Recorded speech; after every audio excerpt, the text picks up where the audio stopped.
Did you ever feel like when you wake up in the morning, you're living the same day as yesterday? Kind of like Groundhog Day.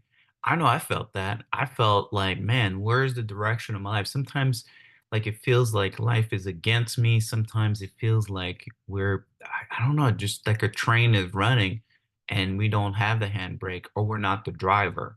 Like our GPS is taking us places where we don't even know where it's taking us. Well, there's a reason for that. And I want to help you out with this because this is important because it leads people to depression. It leads people to suicide. I mean, it leads people to do a lot of crazy things.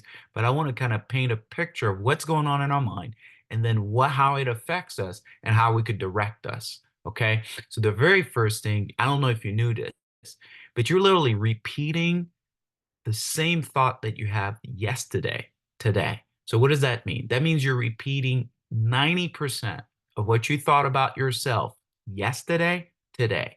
So what does that mean? That means the same perception that you had about yourself yesterday, the same perception that you have about your life, just repeat it today. So you're living yesterday over and over again. 90% of what you lived yesterday, you're living it. So that means you have a never-ending movie that keeps going. Now, what's the problem with that, you might said? Well, it didn't just start today. The root of it all, the first thought actually came from your childhood. So whatever was told to you, you kept on repeating it, repeating it. The way you viewed life in your childhood, you keep repeating it, and 90% of it. Now here's the second thing that's even more mind-blowing. The second thing is out of those 90 thoughts, you retrieve, this is the second thought, you retrieve 80% of those 90 thoughts, the negative thoughts. You retrieve the negative thoughts, negativity out of those 90 thoughts from yesterday. So you're retrieving negative thoughts, 80% of those 90% negative thoughts. What does that mean? Let me give you kind of a scenario, just numbers, not accurate numbers, but accurate. 60,000 thoughts they said that you get every single day. If 80% of that, that means 47,000 thoughts are negative. Now, what's wrong with that, you may ask? Well, whenever it's negative, you're feeling negative. And when you feel negative, you're going to find a way to numb the pain. And when you find a way to numb the pain, to be comfortable, guess what? That's where addiction is born. That's where you overeat. This is where you overwork. This is where you try to find the wrong relationship to fulfill that pain. Just understand your system and what's going on in your mind that pushes you to create all the chaos in your life. Lastly, you react to your life according to the direction of these thoughts.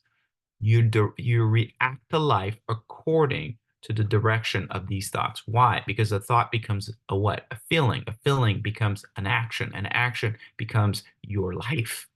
The choices that you make that creates your life.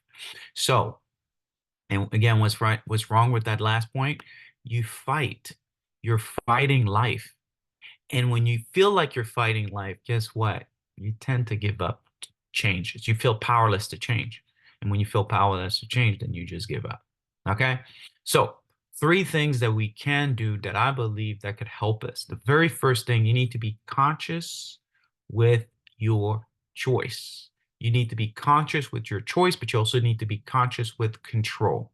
What does that mean? You need to control your thoughts because your thoughts are like, what are they like? Your thoughts are like a person that you wake up with. You're in control of it. They're not in control of you. Every day they're looking at you and they're asking you for direction. So you are in control of it. So we need to start with the root that produces the fruits in our life. That means be more present because when you're reacting to life, you're most likely living in the past. So guess what? We got to get to that root of what is that my second point will make the point. But what is that constant language that you're using about yourself and about your life? I guarantee you it's a repeat language. It's a repeat story. It's the same script. It's the same movie that you keep saying to yourself. But the thing of it all, we don't write it down. All right. So the second thing, what you want to do, you want to be consistently changing, consistently changing. Why? Because then you reprogram your mind when you're consistently changing. And how do you do that? Well, remember I said 80% is negative? Our thoughts from yesterday, 90% of yesterday's thought, and 80% of it is negative. So now we need to stop convincing ourselves that we're a problem. Stop convincing yourself that you have problems, but you are not a problem. You need to stop convincing yourself and start confirming that you are a problem. And the way we do this is like, man, I'm so bad. I'm so stupid. When you start to say things like that against yourself, guess what? You're confirming that you are a problem. So we need to be consistently shifting and changing, like meaning that you want to do things that are positively contribute to your positive self, your true self.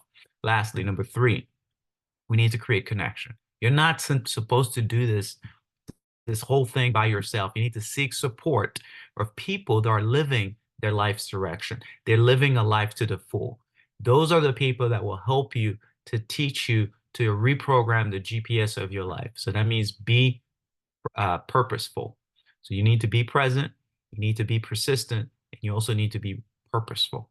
Purposeful, you need to understand that everything you do has a purpose. Even the pain from your past could produce an amazing purpose in the future. So that's what I wanted to share with you in this very quick video. Thank you so much for watching it. Please do comment because I do read all the comments. Thank you very much.